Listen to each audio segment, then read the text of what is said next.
Hello, my name is Jeremy Edwards, and this is my special guest. Hi, my name is Amanda Williams, and I am the president of Student Government Association here at Hartford Community College. We are looking for our next runner-up as the president, vice president, treasurer, secretary, and senator for our next school year. If you have any information, please contact Caitlin White at cwhite@hartford.edu. All right, and today we're going to do a budget-friendly meal today. This is going to be a nice vegetarian meal that some people might like. Today we're going to do a ramen 2.0. 2.0 is going to be a step up from what we're normally used to. Okay, we're going to add a lot of good things to it to make your basic ramen that us broke college students have loved in the past years and make it a little more fancy. Okay, so we have all our ingredients in here today. We have our basic ramen that you can find at any grocery store, dried ramen. We also have ginger. It's a minced ginger, which I pre-minced prior, but you can also find it already pre-mixed at the grocery store. If you're not skilled with a knife or know how to actually peel or take care of garlic, you can find that pre-cut and pre-mixed at the grocery store. Now, can I use ginger powder if I don't have that? Or yes, of do you course. Recommend that? Okay. Yes, fresh products you're always going to have the best flavor with. But if you don't, dried goods are always fine. If you have your garlic powder or ginger powder or all those other things, you can definitely use that. I also have 1 clove of minced garlic. Same, you can use a fresh garlic clove or you can find it pre-minced in a jar or two at your local grocery store. I also have about a ½ tablespoon of all-purpose oil or vegetable oil. You can use olive oil, whatever oils that you have. But vegetable oil tends to not burn or smoke as quickly as other ones. That makes sense. We also have a cup of fresh spinach. Baby spinach is fine. If you don't have that, you can even still use frozen spinach. You know, but like I said, fresh products tends to have the best flavor. I have about 3 or 4 green onions that I sliced up that we're going to add as garnish as well, and about a pint of button mushrooms. You can use portobello mushrooms, shiitake mushrooms, whatever your budget permits. And I bought them pre-sliced as well, but you can also get them whole. I will say this though, if you buy them whole, it will be cheaper because it's less labor involved in getting a product that's already pre-sliced. So if you're not in the mood of slicing things, you can get that for a price point. It's better to get them whole and get them fresh. A lot of things you might have laying around in your cabinet, but you know, these things you can purchase as well. Also has sriracha as well. Sriracha, if you want to add a little spice to it, you can drizzle that on after it's finished. And I also have a ½ cup of water and a ½ cup of vegetable soup base. Now, if you don't have a vegetable soup base, you can always use the packets that come in the actual ramen itself.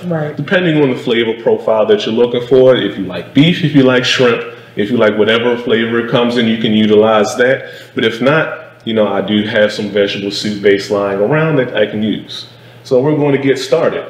First thing we're going to do, we're going to take our oil, our garlic, and our ginger, and we're going to saute that until it starts to turn a little golden brown and everything starts to sweat. So we're going to go ahead and take this over to our pan. Okay, now since we have all the ingredients ready, we're going to go ahead and take this to our stove and start the cooking process.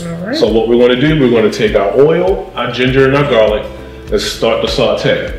We're going to put this on a medium, low to almost low heat because the garlic and ginger can burn very easily. So we want to be careful with that. Even if you start from a cold pot, it's fine because it gives the product enough time to heat up and start the saute. So let's get our spoon. We're going to just turn this up a tad to start the process because we had a cold pan. And once everything starts to cook and simmer, you'll start to smell it, you'll see it steam, you'll see it sweat, and then once it becomes fragrant, that's when you'll know it's done. I don't really smell anything right now because it's cold, but I do hear it bubbling. I think it's not bubbling, but like sizzling a bit. So you want to do this for about a minute, minute and a half, because garlic and ginger tend, like I said, burns very easily. You always want to stir. Now, why do you saute or the ginger and garlic together? Like, why is that a thing? Well, the ginger and garlic especially when it comes to Asian style foods, are the basis for a lot of that flavor profile. So ginger, garlic, and green onions, I was told when I was in culinary school, is a trinity of Asian foods. So when we saute it, we're going to, like I said, sweat our product to get all the oils and flavors out into the pan and into the oil. Because once we add our other product, we're going to have all that ginger and garlic flavor on our vegetables. So it's starting to simmer a little bit. I can see the garlic starting to brown just ever so lightly. Like I said, you want to definitely keep stirring because it will burn. So now that's good, like I said, a minute is basically what you want to do, because now what we're going to do, we're going to add our mushrooms. So we have our 1 pint of sliced mushrooms. We're going to take that and throw that right into our pot. This is going to also cook our mushrooms and continue to cook our garlic and ginger. So we're going to throw all of it in there.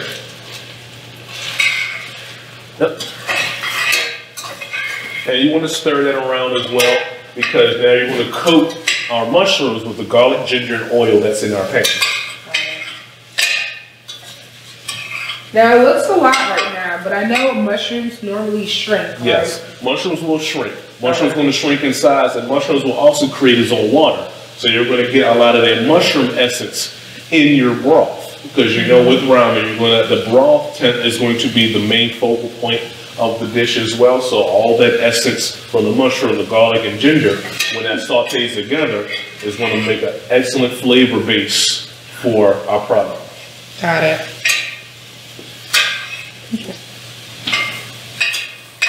So we're going to do this for another minute. I'm going to turn it up just a tad, because I want to get a good sear on the mushrooms as well.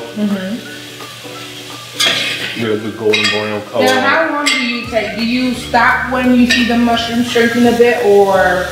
No, because you don't have to stop when the mushrooms shrink, because remember, we want to still cook them in the broth itself, so they're going to continue to get smaller. So even if you want to get the mushrooms to look shiny, look moistened, because at that point you can see the moisture coming out. And that's like a good starting point to add the other part of this cooking process. We're going to continue to stir this, because I can feel the mushrooms start to stick on the bottom of the pan.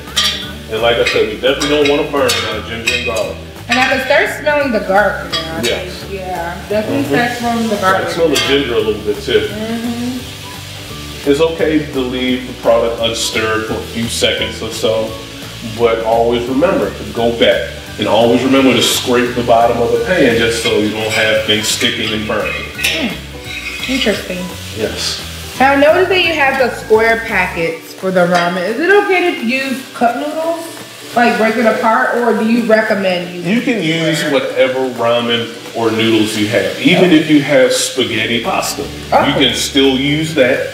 Even though it won't be the same as an Asian style noodle, but it's still a pasta. You can still make a type of ramen, even though it's not a traditional ramen. It'll still have the same flavor profile that you're looking for. Alright, so I think our mushrooms are good. You can really start to smell the ginger, and the mushrooms have a nice shine and sheen to it. So now, at this point, we're going to add our liquid. So we're going to add our 1 cup of water to the pan, and we're going to add our 1 cup of vegetable soup base. So I noticed that you don't have the seasoning packets of ramen. Is this the seasoning? So this will constitute for the seasoning of the ramen. So normally when you buy ramen, depending on the brand that you purchase, will have the pre-packaged seasoning packet in it. If you don't have a soup base lying around, if you don't have broth or anything like that, you can utilize that in the same manner. You will still add your ½ cup of water, and you will take another ½ cup of water and mix that packet in with that and combine the two. Got it. So it will still add that. We can add a little bit more water to it, because I do like broth, and especially with it being cold and things like that, you can definitely do that. So I'm gonna get some more water from the sink, and then we're gonna put that back into. That's good. So this could be vegetarian. Like another ½ cup of water. If you don't add the eggs, correct? I'm sorry, can you repeat this? This could be a vegetarian meal if you don't add the eggs. Yes. Eggs is optional. Yes, so pretty much with this meal, you can add as much as you want to it. So you can add chicken, you can add a meatball, you can add crab, you can put tofu, you can add the egg or not have the egg. Some people like their eggs hard boiled, some people like them runny.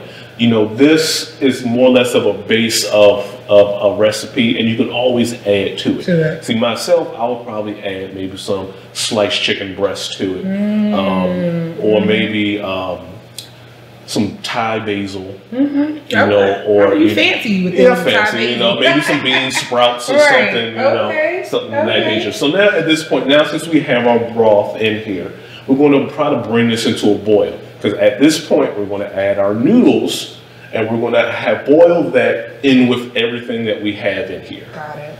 So we're going to let this boil, give it a moment, and we're going to put that in our pot. All right. Okay, now since our pot has started boiling, we have our mushrooms, garlic, and ginger now. We're going to now add the piece de resistance, the ramen. So we're going to just add this 1 square of the ramen into it. And traditionally, like in any packet of ramen, it's going to boil it until it becomes tender. A good 3 to 4 minutes, depending on how high you have your water. And just continue to stir it, just because we want to make sure that it's fully submerged into the liquid. And in most cases, do you recommend to be covered, or is it okay to be left open? It's okay to be left open. A lot of times when you're covering, you're trying to prevent the liquid from escaping. Right. But in this instance, if the water boils out, you can always add more. Because your seasoning is, and your flavor is not going anywhere, just your water is evaporating. Right. Okay. And then a lot of times, if you do allow your water to evaporate, your flavor is going to become stronger. So if you start off with, you know, 2 cups of water and you let it boil down to maybe 1.5 cups, it's going to be a lot stronger and the flavor is going to be more potent. But be careful with doing that, because it tends to be more salty or things of that nature. So you can always add more water to kind of combat that saltiness. But we didn't add too much to it. It's just the broth itself does already have salt in it, or high level. I won't say high levels of sodium, but it does contain sodium. But you can always add other things to it if you like pepper, if you like sliced pork. Yes, things of that nature. Sausages. Yes, you can always add whatever profile you want it to, but this is just gonna be a basic ramen. Ramen 2.0. Ramen 2.0, not a basic ramen. Right. If you want to take it to 3.0, you can always add some other different things to it. Okay. Yep. So now our noodles are starting to break apart, become tender. We'll just kind of loosen them as it goes. And it has sweet smell to it. I'm not sure what it is. I think it's like the vegetable. It might be the vegetable paste, and then also the ginger gives it a different flavor profile as well. And then when you're also with mushrooms, if you saute them and boil them, sometimes the mushrooms tend to have a sweet flavor as well. It smells really good. It really does. Noodles are starting to get there. We want to say about another 1.5 minutes. Now, do you recommend, you know, a lot of college students don't have stove tops or none of these things. Do you recommend doing this in a microwave? You can do it in a microwave. Right. I have done it in the microwave. Okay. I would not recommend it because you tend to overcook and it becomes very hot. And you can burn yourself. But if you've perfected the microwave technique, I don't see it being an issue. Now, when adding the other vegetables and things of that nature, you can do that after the microwave process, because in the next couple of steps, I'll show you how we add the egg and the raw vegetable to it. Got it. But yes, microwave, there's nothing wrong with microwaving it. I've done that plenty of times where all I had was the microwave and a little grill that I can plug in. I wasn't supposed to have it, but I used it anyway. Hot dogs and hamburgers for everybody. Yeah. Okay. Smells really good. Yes. So now, I think at this point, our noodles are fully cooked and tender. What we're going to do at this point, we're going to turn our stove down to simmer. I want to say like a good high simmer, because we definitely want to keep the heat. And now we're going to add our eggs. No, actually, we're going to add our spinach. We're going to take some fresh baby spinach and we're going to add it right into it. Good intake of your vegetables. Yes, and you know spinach has a lot of good vegetables, vitamins and things of that. A lot high in iron. Yes. Yeah. And we're just gonna cook it enough until it wilts. So it seems a lot right now, but in like a couple of seconds or a couple of minutes, it's all gonna shrink up, right? Yeah, because if you've ever had the opportunity to cook fresh spinach, you have these big packet or big bundle of spinach, and it seems like a lot, but once you cook it, it's going to shrivel down to almost nothing. Like a spoon of like sauteed spinach, And as you can see, it's already starting to wilt. So it looked like it took up the entire pot, but now it's shriveling down to nothing. Yep. It gives us a beautiful color, though, I will say. It's yes, very bright green. Yes, unless you definitely need some color and your vegetables in there. Yeah. We'll turn up just a tad. And now we're going to add the eggs. So I turned it up to about a medium heat. And we're just going to take 2 fresh eggs, crack them right into the broth, and then the broth is going to cook them. Now, depending on how you like your eggs, some people like them runny, some people like them hard cooked. Right. So you just need to leave your eggs in at the desired time that you like your eggs. I want to say about 2 to 3 minutes on the eggs. But if you like them cooked harder, you can always let them sit in there for a lot longer than you like. Or what you can do, you can pre-boil them and just add a boiled egg to it. A lot of ramen places will do that, will add a soft-boiled or hard-boiled egg to it. You also have that option as well, but you could just easily just crack it right into it. So I'm going to take the egg, nice crack, and just drop it right in there. I'm guessing the egg gives it some type of protein, correct? Yes, because as of right now, if you want to go ahead and do it, it's fine. You don't have any protein because right now this is a good vegetarian, vegan option before the eggs. But you can also add any other protein to it as well. If you like chicken, if you like shrimp, if you like crab, tofu, even if you want to add jackfruit, that's another option as well. Right. You can encompass that into that. So now really what you want to do is just let it sit. Because you don't want to disturb the egg, you don't want to scramble the egg into it. You want it to kind of cook, and the broth just cooks the egg yolks and the egg whites until it starts to turn white. Once your egg whites become that color, it should be done. If you want it done, cooked a little bit more, just let it sit. Got it. Now you would know that the yolk is cooked how? Is it like? So when yolks are coming out, they're translucent. They're more than likely see-through. So when you have breakfast or even do a over easy egg or things of that nature, the eggs are always white. So when the egg whites become that white color that you cannot see through, that's when you know it's finished. Yeah, so it's getting there. I want to cook it a little bit longer because I want to make sure the yolks, are at least at the proper temperature. But it's actually looking really good, looking really, really good. Yes, but yes, you can also add other flavors to it if you want to add, more pepper. If you want to add, a little soy, maybe some rice wine vinegar or chilies or things of that nature. Those are your options. Now, a lot of videos that I've also watched ramen being cooked, they add not only eggs, but they add cheese. Have you had that before? I have not had cheese. Cheese in your ramen? That sounds different. It does sound different. I've never had it. I will try it. You try it and you let me know. Well, I've been to places where they'll put pork belly or a braised short rib, shaved beef. Yeah, shaved beef. So the big prawns with the tail and the head still on it. You got to get over eating the head on that. It's getting there. What I'm going to do, I'm just going to move the egg around just so it sits under the broth, because it's one of the eggs is still kind of still runny. I don't want to break the yolk. That's one thing I don't want to do. Now, why is that though? It's just for presentation purposes. Okay.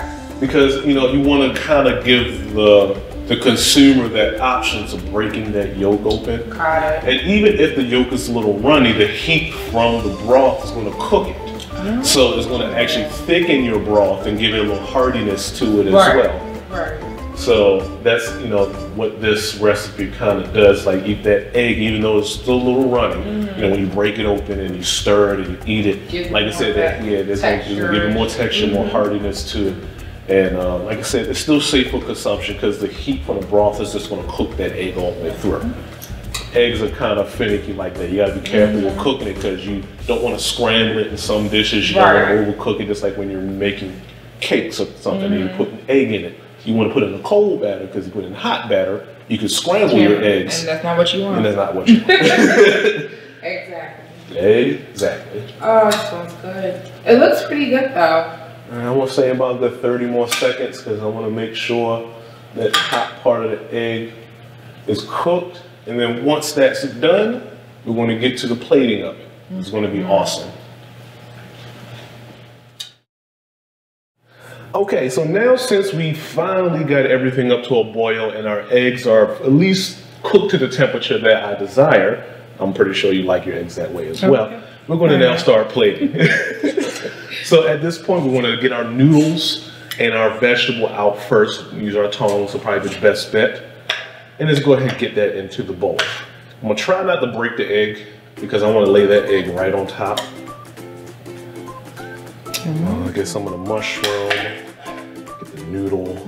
This is a perfect meal for the winter time. Yes. Like, right now that we're transitioning to spring, it's cold outside a little bit. Yes. But that nice warm broth is going to definitely, you know, warm his soul. Oh yeah.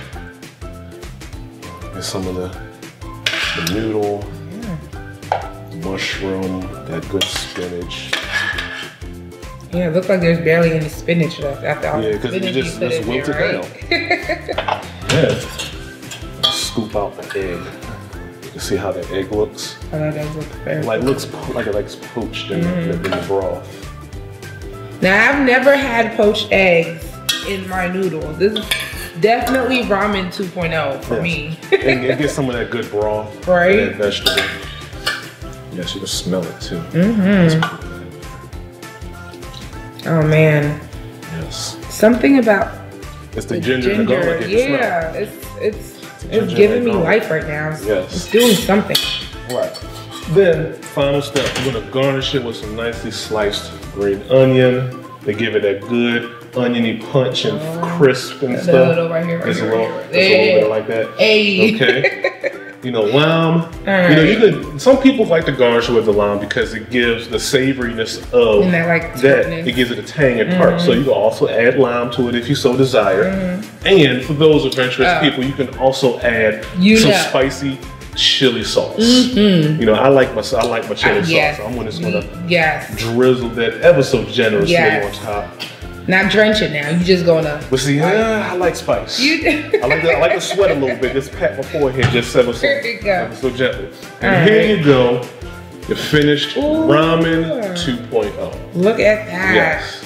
So I want to thank everyone. I want to thank our guests as well. Welcome. And thank you for joining us for Look Who's Cooking. My name is Jeremy Edwards. And I'm Amanda Williams. And then we'll see you next time. Bye. Bye.